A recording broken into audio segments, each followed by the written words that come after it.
You're watching Sun TV, broadcasting to the world from studios in Providenciales, in the beautiful by nature Turks and Caicos Islands.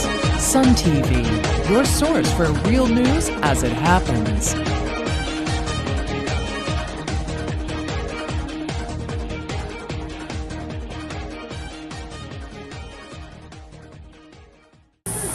The Integrity Commission says there's nothing unfair about politicians declaring their interest after November 9th elections.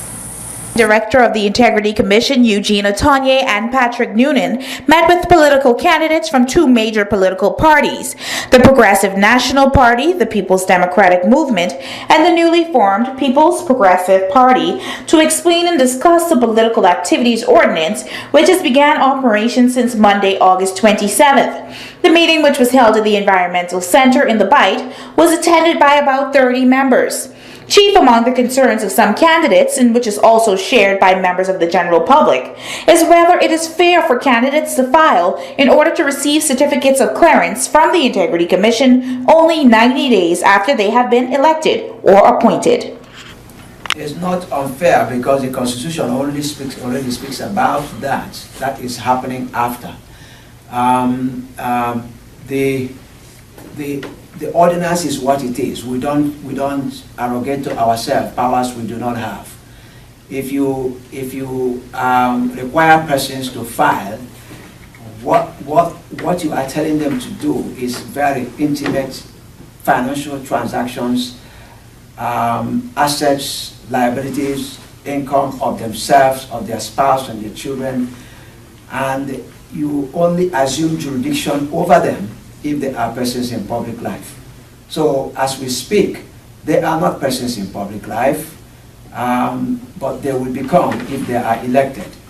Now, that does not mean that you do not have provisions in the Constitution which will come into force on the 15th of October, even before nomination starts, which has set out the provisions relating to disqualification and qualification. They become persons in public life as soon as they are elected, and they have 3 months within which to file the declarations required under the Integrity Commission Ordinance.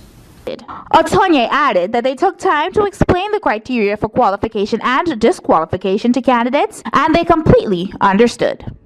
Now, when they come into public life, just like any other person in public life, just like any public officer could be in the public service, just like a member of any board, when they do their filing, at the time they have now become persons in public life and duly come under our jurisdiction, then you go through that.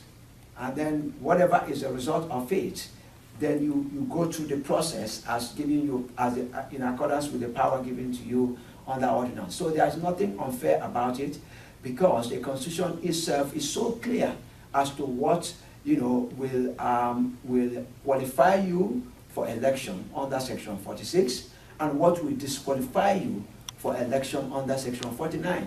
As a matter of fact, Section 49, I think it's 3, speaks about if subsequently after your election it is discovered, not really bearing Integrity Commission in mind, it is discovered that you have breached the law or you are disabled in such a way that you will not have qualified in the first place to run for election. If such circumstances arise, then you step down. And that is what we took time to share with the political parties this afternoon. And I think they were comfortable with that. They understood where the Constitution is coming from. When questioned about what would be the consequences of an elected or appointed MP having to step down for violating the Integrity Commission Ordinance, Sun TV got this answer. What the Constitution says is that the Speaker, when any of those provisions come into force, the Speaker will declare their position vacant.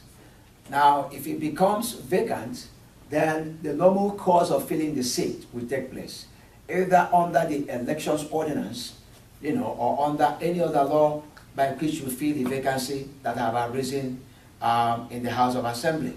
By the way, vacancies arise for different circumstances, sometimes disqualification, sometimes a court ruling, sometimes even death can create vacancy. And I think that the elections ordinance has made provisions to cater for such vacancies. According to Otuonye, political leaders also expressed concerns about donations received before the new law came into effect. What were the major concerns? I think it had to do, honestly, with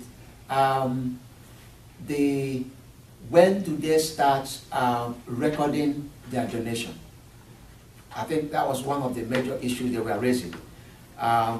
If you received a donation before the 28th of August, are you expected, to also file that donation, given that the law had not come into force at the time you received it? Of course, we discussed that, and in principle, we said, as a matter of integrity, because you are already keeping records, you would normally provide that, But if it is something you don't remember, you will not be punished for not remembering, especially if it goes right back. But I think we agreed that looking at the law, it would seem that the law expects them to file, the biannual returns, donation returns from January. But we agreed with them that we are going to issue a guidance note that will deal with it practically, and to allay their fears about going right back to time that you don't even know whether you received a donation. I think that was one of the major issues that they raised. The Integrity Commission Eugene Otuonye also says that the new law makes provisions for dealing with political action committees. I'm Lizzie Garland reporting for Sun TV News from the Environmental Center in the Bight, where political leaders have just met with the Integrity Commission.